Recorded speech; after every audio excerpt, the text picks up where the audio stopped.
श्री शिवाय नमस्तुभ्यम। आप सभी का हमारे YouTube चैनल पर हार्दिक स्वागत है। आप सभी को श्री कृष्ण जन्माष्टमी की हार्दिक शुभकामनाएं। आज शिव महापुराण कथा में आप रसपान करेंगे नंदीश्वर द्वारा शुक्राचार्य का अपहरण, भगवान शिव द्वारा उनका निगला जाना और अन्य वृत्तांतों के बारे में।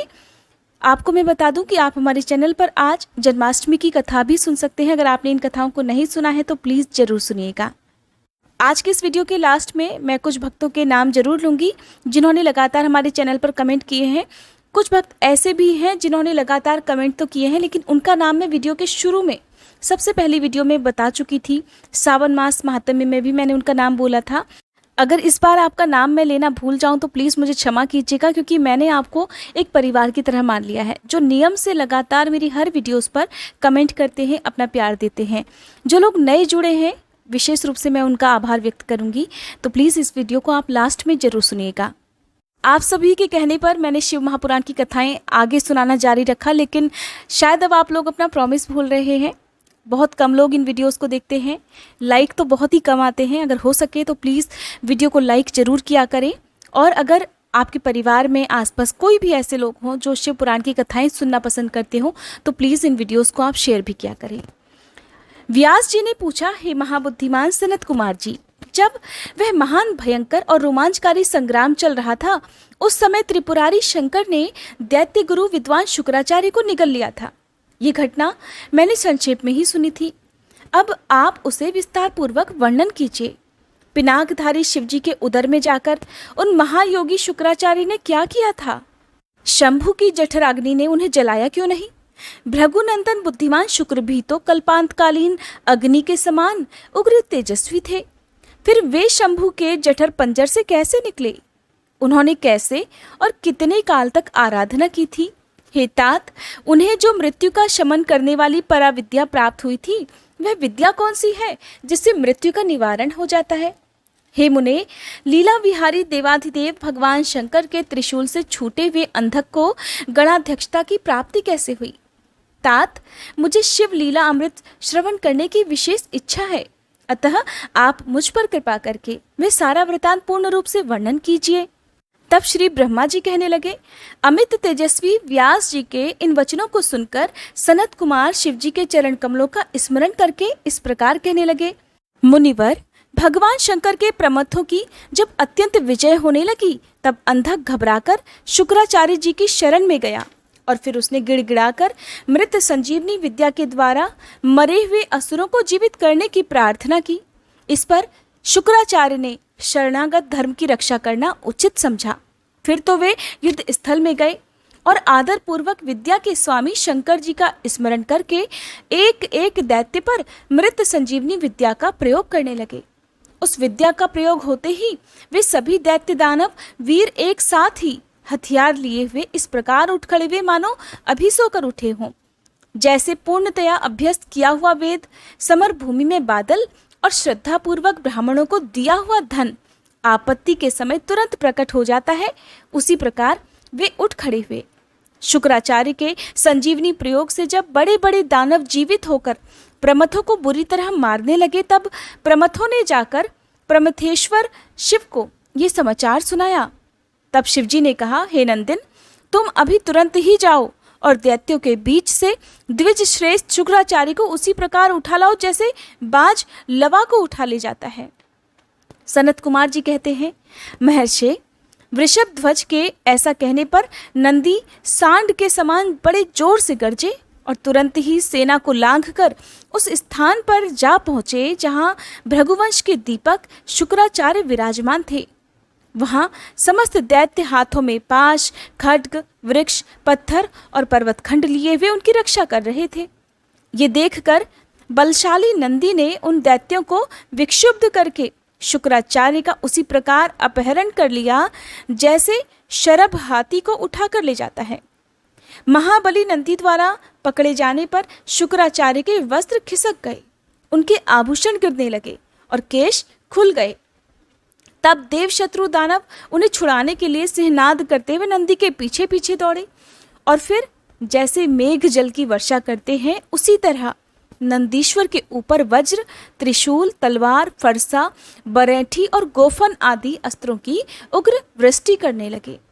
तब उस देवासुर संग्राम के विकराल रूप धारण करने पर गणाधिराज नंदी ने अपने मुख की आग से सैकड़ों शस्त्रों को भस्म कर दिया और उन भृगुनंदन को दबोचकर शत्रु दल को व्यथित करते हुए वे शिवजी के पास आ पहुंचे। शीघ्र ही उनकी स्तुति करते हुए कहने लगे, हे भगवान, ये शुक्राचार्य उपस्थित हैं। तब भूतनाथ देवाधिदेव शंकर ने पवित्र पुरुष द्वारा प्रदान किए हुए उपहार की तरह शुक्राचार्य को पकड़ लिया और फिर बिना कुछ कहे उन्हें फल की तरह अपने मुख में डाल लिया। उस समय समस्त असुर उच्च स्वर से हाहाकार करने लगे। व्यास जी, जब गिरिजेश्वर ने शुक्राचार्य को निगल लिया तब दैत्यों की विजय की आशा जाती रही। उस समय उनकी दशा सूंड रहित गजराज, सींगहीन सांड, मस्तक विहीन देह, अध्ययन रहित ब्राह्मण, उद्यमहीन प्राणी, पति रहित स्त्री, फल वर्जित बाण, व्रत रहित वेदाध्ययन और एकमात्र वैभव शक्ति के बिना निष्फल हुए कर्म समूह और सत्य के बिना धर्म समुदाय की तरह अत्यंत शोचनीय हो गई। दैत्यों का सारा उत्साह जाता रहा। तब अंधक ने महान दुख प्रकट करते हुए अपने शूरवीरों को बहुत उत्साहित किया और कहने लगा, हे वीरों, जो युद्ध का मैदान छोड़कर भाग जाते हैं उनकी ख्याति अपयश रूपी कालिमा से मलिन हो जाती है और उन्हें इस लोक में तथा परलोक में कहीं भी सुख नहीं मिलता। यदि पुनर्जन्म रूपी मल का अपहरण करने वाले धरातीर्थ रण तीर्थ में अवागहन कर लिया जाए तो अन्य तीर्थों में स्नान, दान और तप की क्या आवश्यकता है, अर्थात इसका फल रणभूमि में प्राण त्याग करने से ही प्राप्त हो जाता है। दैत्यराज के इस वचन को पूर्ण रूप से धारण करके वे दैत्य तथा दानव रणभेरी बजाकर रणभूमि में प्रमथगणों पर टूट पड़े, उन्हें मथने लगे तथा बाण, खड्ग, वज्र सरीखे कठोर पत्थर, भुशुंडी, भिंदीपाल, खडवांग, पट्टिश, त्रिशूल, भाले, फरसे और मूसलों द्वारा एक दूसरे पर प्रहार करते हुए भयंकर मार काट मचाने लगे। इस प्रकार अत्यंत घमासान युद्ध हुआ। इसी बीच विनायक, स्कंद, नंदी, सोम नंदी, वीर, नैगमे और महाबली, वैशाख आदि उग्र गणों ने त्रिशूल शक्ति और बाण समूह की अनंत वर्षा करके अंधक को अंधा बना दिया। फिर तो प्रमथों और असुरों की सेनाओं में महान कोलाहल मच गया। उस घोर शब्द को सुनकर शंभु के उदर में स्थित शुक्राचार्य आश्रय रहित वायु की तरह निकलने का मार्ग ढूंढते हुए चक्कर काटने लगे। उस समय उन्हें रुद्र के उदर में पाताल सहित सातों लोक, ब्रह्मा, नारायण, इंद्र, आदित्य और अप्सराओं के विचित्र भुवन तथा वह प्रमथासुर संग्राम भी दिख पड़ा। इस प्रकार वे 100 वर्षों तक शिव जी की कुक्षी में चारों ओर भ्रमण करते रहे, परंतु उन्हें उसी प्रकार कोई छिद्र नहीं दिख पड़ा जैसे दुष्ट की दृष्टि सदाचारी के छिद्र को नहीं देख पाती। तब भृगुनंदन ने शैव योग का आश्रय लेकर एक मंत्र का जप किया। उस मंत्र के प्रभाव से वे शंभु के जठर पंजर से शुक्र रूप में लिंग मार्ग से बाहर निकले। तब उन्होंने शिवजी को प्रणाम किया। गौरी ने उन्हें पुत्र रूप में स्वीकार कर लिया और विघ्न रहित बना दिया। फिर करुणा सागर महेश्वर भृगुनंदन शुक्राचार्य को वीर्य के रास्ते निकला हुआ देखकर मुस्कुराते हुए बोले। महेश्वर ने कहा, हे भृगुनंदन, क्योंकि तुम मेरे लिंग मार्ग से शुक्र की तरह निकले हो, इसलिए अब तुम शुक्र कहलाओगे। जाओ, अब तुम मेरे पुत्र हो गए। सनत कुमार जी कहते हैं, हे मुनीश्वर, देवेश्वर शंकर के ऐसा कहने पर सूर्य के सदृश कांतिमान शुक्र ने पुनः शिवजी को प्रणाम किया और वे हाथ जोड़कर स्तुति करने लगे। हे भगवान, आपके पैर, सिर, नेत्र, हाथ और भुजाएं अनंत हैं। आपकी मूर्तियों की भी गणना नहीं हो सकती। ऐसी दशा में मैं आप स्तुति की सिर झुकाकर किस प्रकार स्तुति करूं? हे प्रभु, आपकी 8 मूर्तियां बताई जाती हैं और आप अनंत मूर्ति भी हैं। आप संपूर्ण सुरों और असुरों की कामना पूर्ण करने वाले हैं तथा अनिष्ट दृष्टि से देखने पर आप संहार भी कर डालते हैं। ऐसे स्तवन के योग्य आपकी मैं भला किस प्रकार स्तुति करूं? सनत कुमार जी कहते हैं, मुने, इस प्रकार शुक्र ने शिवजी की स्तुति करके उन्हें नमस्कार किया और उनकी आज्ञा से वे पुनः दानवों की सेना में प्रवेश कर गए। ठीक उसी तरह जैसे चंद्रमा मेघों की घटा में प्रवेश कर जाता है। व्यास जी, इस प्रकार रणभूमि में शंकर जी ने जिस तरह शुक्र को निगल लिया था, वह वृतांत तो मैंने तुम्हें सुना दिया। अब शंभु के उदर में शुक्र ने जिस मंत्र का जप किया था उसका वर्णन भी सुनो। यहाँ पर मैं आपको उस मंत्र का हिंदी अनुवाद सुनाऊंगी, कृपया ध्यान से सुनिएगा। इस घोर कलयुग में जो भी भगवान भोलेनाथ के इस मंत्र का संस्कृत में पाठ या हिंदी अनुवाद पढ़ या सुन लेता है, वो इस भव सागर से पार हो जाता है। हिंदी अनुवाद है, ओम, जो देवताओं के स्वामी, सुर असुर द्वारा वंदित, भूत और भविष्य के महान देवता, हरे और पीले नेत्रों से युक्त महाबली, बुद्धि स्वरूप, बाघंबर धारण करने वाले, अग्नि स्वरूप, त्रिलोकी के उत्पत्ति स्थान, ईश्वर, हर, हरिनेत्र, प्रलयकारी, अग्नि स्वरूप, गणेश, लोकपाल, महाभुज, महाहस्त, त्रिशूल धारण करने वाले, बड़ी बड़ी दाढ़ों वाले, काल स्वरूप, महेश्वर, अविनाशी, काल रूपी, नीलकंठ, महोदर, गणाध्यक्ष, सर्वात्मा, सबको उत्पन्न करने वाले, सर्वव्यापी, मृत्यु को हटाने वाले, परियात्र, पर्वत पर उत्तम व्रत धारण करने वाले, ब्रह्मचारी, वेदांत प्रतिपाद्य, तप की अंतिम सीमा तक पहुँचाने वाले, पशुपति, विशिष्ट अंगों वाले, शूलपाणी, वृषभध्वज, पापाहारी, जटाधारी, शिखंड धारण करने वाले, दंडधारी, महायशस्वी, भूतेश्वर, गुहा में निवास करने वाले, वीणा और पणव पर ताल बजाने वाले, अमर, दर्शनीय, बाल सूर्य सरीखे रूप वाले, शमशानवासी, ऐश्वर्यशाली, उमापति, शत्रुदमन, भग के नेत्रों को नष्ट कर देने वाले, पूषा के दांतों के विनाशक, क्रूरता पूर्वक संहार करने वाले, पाशधारी, प्रलय काल रूप, उल्कामुख, अग्निकेतु, मननशील, प्रकाशमान, प्रजापति, ऊपर उठाने वाले, जीवों को उत्पन्न करने वाले, तुरीय तत्व रूप, लोकों में सर्वश्रेष्ठ, वामदेव, वाणी की चतुरता रूप, वाम मार्ग में भिक्षु रूप, भिक्षुक, जटाधारी, जटिल, दुराध्य, इंद्र के हाथ को स्तंभित करने वाले, वसुओं को विजड़ित कर देने वाले,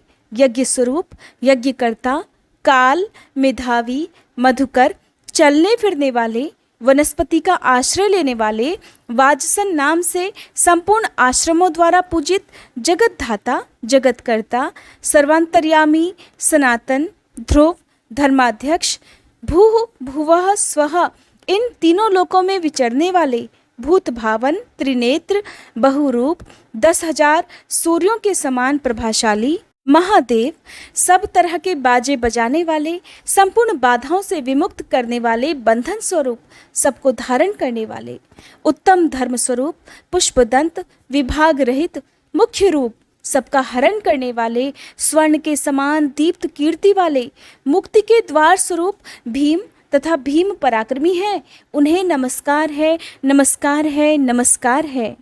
इसी श्रेष्ठ मंत्र का जप करके शुक्र शंभु के जठर पंजर से लिंग के रास्ते उत्कट वीर की तरह निकले थे। उस समय गौरी ने उन्हें पुत्र रूप से अपनाया और जगदीश्वर शिव ने अजर अमर बना दिया।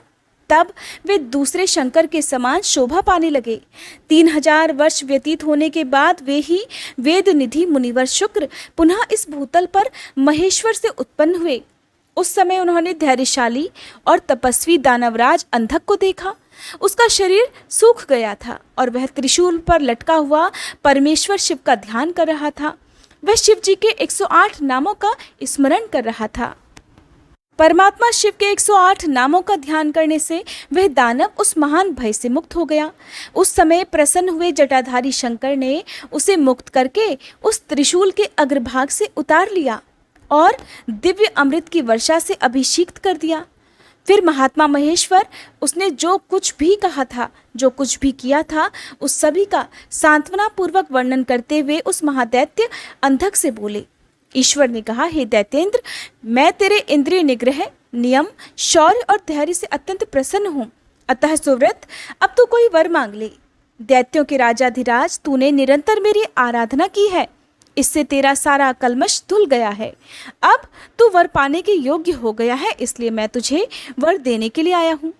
क्योंकि 3000 वर्षों तक बिना कुछ खाए पिए प्राण धारण किए रहने से तूने जो पुण्य कमाया है, उसके फलस्वरूप तुझे सुख की प्राप्ति तो अवश्य होनी चाहिए। सनत कुमार जी कहते हैं, मुने, यह सुनकर अंधक ने भूमि पर अपने घुटने टेक दिए और फिर वह हाथ जोड़कर कांपता हुआ भगवान उमापति से बोला। अंधक कहने लगा, हे भगवान, आपकी महिमा जाने बिना मैंने पहले रण क्षेत्र में हर्ष गदगद वाणी से आपका जो दीनहीन तथा नीच से नीच अपशब्द कहा है। मूर्खतावश लोभ में मैंने जो जो निंदित कर्म किए हैं, हे प्रभु, उन सब को आप अपने मन में स्थान न दें, अर्थात मेरे उन निंदित कर्मों को, अपशब्दों को भूल जाइए। महादेव, मैं तो अत्यंत ओछा और दुखी हूँ। मैंने काम दोषवश पार्वती जी के विषय में भी जो दूषित भावना कर ली थी, उसे अब आप क्षमा कर दीजिए। आपको तो अपने कृपण, दुखी और दीन भक्तों पर सदा ही विशेष कृपा करनी चाहिए। मैं उसी तरह एक दीन भक्त हूँ और इस समय आपकी शरण में आया हूँ।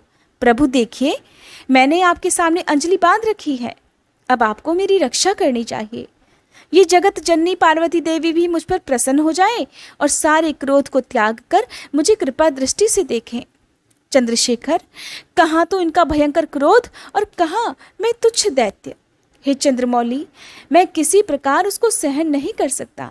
शंभो, कहाँ तो परम उदार आप और कहाँ बुढ़ापा, मृत्यु और काम क्रोध आदि दोषों के वशीभूत मैं, अर्थात मेरी आपके साथ क्या तुलना हो सकती है। महेश्वर, आपके ये युद्ध कला निपुण महाबली वीर पुत्र मेरी कृपणता पर विचार करके अब क्रोध के वशीभूत मत हो। तुषार, हार, चंद्र किरण, शंख, कुंद पुष्प और चंद्रमा के वर्ण वाले हे शिव, मैं इन पार्वती जी को गुरुता के गौरववश नित्य मात्र दृष्टि से ही देखूं।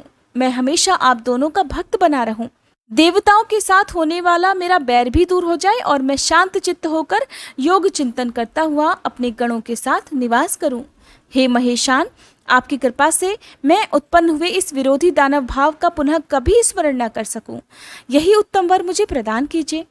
सनत कुमार जी कहते हैं, हे मुनि सत्तम, इतनी बात कहकर वह दैत्यराज माता पार्वती की ओर देखकर त्रिनयन शंकर जी का ध्यान करता हुआ मौन हो गया। तब रुद्र ने उसकी ओर कृपा दृष्टि से देखा। सदाशिव की दृष्टि पड़ते ही उसे अपने पूर्व वृतांत और अद्भुत जन्म का स्मरण हो आया। उस घटना का स्मरण होते ही उसका मनोरथ पूर्ण हो गया। फिर तो माता पिता यानी उमा महेश्वर को प्रणाम करके वह धन्य धन्य हो गया। उस समय पार्वती तथा बुद्धिमान शंकर जी ने उसका मस्तक सूंघकर प्यार किया। इस प्रकार अंधक ने प्रसन्न हुए चंद्रशेखर से अपना सारा मनोरथ प्राप्त कर लिया। हे मुने, महादेव जी की कृपा से अंधक को जिस प्रकार परम सुखद गणाध्यक्ष पद प्राप्त हुआ था, वह सारा का सारा पुरातन वृतांत मैंने सुना दिया और मृत्युंजय मंत्र का भी वर्णन कर दिया। वह मंत्र मृत्यु का विनाशक और संपूर्ण कामनाओं का फल प्रदान करने वाला है। इसे प्रयत्न पूर्वक जपना या सुनना चाहिए। जय भोलेनाथ। आज का अध्याय समाप्त हुआ। आपने ये तो सुना होगा कि गुरु शुक्राचार्य के पास मृत संजीवनी विद्या थी, जिसका प्रयोग करके वह सभी दैत्यों को पुनर्जीवित कर दिया करते थे। उनके पास ये संजीवनी विद्या कैसे आई, किस प्रकार उन्हें ये वरदान मिला, इसके आगे का वृत्तांत कृपया आप आने वाली वीडियो में सुनिएगा। अब उन सभी का हार्दिक आभार और आप सभी को सादर प्रणाम, जिन्होंने हमारे चैनल पर ढेर सारा प्यार दिया, बहुत सारा आशीर्वाद भी हमें दिया है। अगर आप में से किसी का भी नाम लेना मैं भूल जाऊं तो प्लीज़ आप मुझे कमेंट करके याद दिला दीजिएगा। कमलेश चतुर्वेदी जी, सोनी वर्मा जी, राजीव गांधी जी, सरोज शर्मा जी, रेखा शर्मा जी, ब्रजेन शर्मा जी, बीना गोला जी, विनीता वरायनी जी, प्रांकुर अग्रवाल जी, हेमलता मित्तल जी, नीना कक्कर जी, उर्मिला गुप्ता जी, रंजना वर्मा जी, एक्टर प्रवीण अधिकारी जी, भाभी चौहान जी, पूर्णिमा गोयल जी, गीता दास उड़ीसा से हैं, thank you so much, Divya Singh ji, Divya Rawal ji, Savita Pandey ji, Utkarsh Srivastava ji, Sheela Srivastava ji, Anju Gupta ji, Anjali Mehra ji, Manju Kesharwani ji, Alka Golwada ji, Soma Devi ji, Romi Bansal ji और आपकी माता जी को मेरा प्रणाम। कृपया आप अपनी माता जी से धन्यवाद कीजिएगा, जो वीडियो देखती हैं लेकिन कमेंट नहीं कर पाती हैं, लेकिन कोई बात नहीं, आप मेरी तरफ से उन्हें चरण स्पर्श बोलिएगा। मनीषा राज पुरोहित जी, मंजू केशरवानी जी, रिंकी केशरी जी, थैंक यू सो मच, संतोष गहलोत जी, निर्मला मिश्रा जी, जीतो जीतो शायद कोई चैनल है, चिंकी जांगीर जी, नीलम यादव जी, छोटे लाल जी, खष्टी देवी पांडे जी, सनी कुमार जी, निमिषा शाह जी हमेशा कमेंट करती हैं, thank you so much. Pradeep Nigam ji, Nisha Mehta ji, Archana Kumarganj Ayodhya से हैं, thank you so much. Nirupam Lata ji, Jyoti Bansal ji, Uma Jaiswal ji, Cheshta Singh जी, प्रशांत सिंह जी, चेष्टा सिंह जी भी हमारे सारे चैनल पर लगातार कमेंट करती हैं, Prashant Singh ji thank you so much. Rajbala Singh ji, Sharda Shah ji, Babita Chauhan ji, Kanta Batra ji, Tekchand ji, Santosh Shikha ji, Harichandra Chhetri ji, Aniket Tanwar ji, Bina Mishra ji, Jeet Sharma ji, Jyoti Gaikwad ji, Sadhana Kanungo ji, Renu ji, Snehlata Tiwari ji, Anita Jain ji, Neetu Dhankhar ji, Dev Kumari Netam ji, Drishti ji, माया देवी जी और शीला श्योरन जी। इनके अलावा आप में से और भी बहुत सारे लोग हैं जो इन कथाओं को नियमित रूप से सुनते हैं, शायद किसी कारण से कमेंट नहीं कर पाते हो, तो प्लीज़ हो सके आप किसी और से हिंदी में भी कमेंट करवा सकते हैं। वैसे साइड में हिंदी में बोलने वाला एक ऑप्शन आता है, वहाँ पर भी अगर आप चाहें तो बोलकर हिंदी की टाइपिंग कर सकते हैं और मुझे प्यार दे सकते हैं। अगर आपने आज की भागवत कथा नहीं सुनी है तो प्लीज़ वो भी ज़रूर सुनिएगा। मैं नियम से आपको भागवत कथा शिव महापुराण की कथाएं सुना रही हूँ और उम्मीद है कि आप मेरी इस मेहनत को सार्थक भी करेंगे, अपना साथ अपना प्यार हमेशा ऐसे ही चैनल पर बनाए रखेंगे। आने वाले समय में आप हमारे चैनल पर हरतालिका तीज की कथा, एकादशी व्रत की कथा भी ज़रूर सुनिएगा।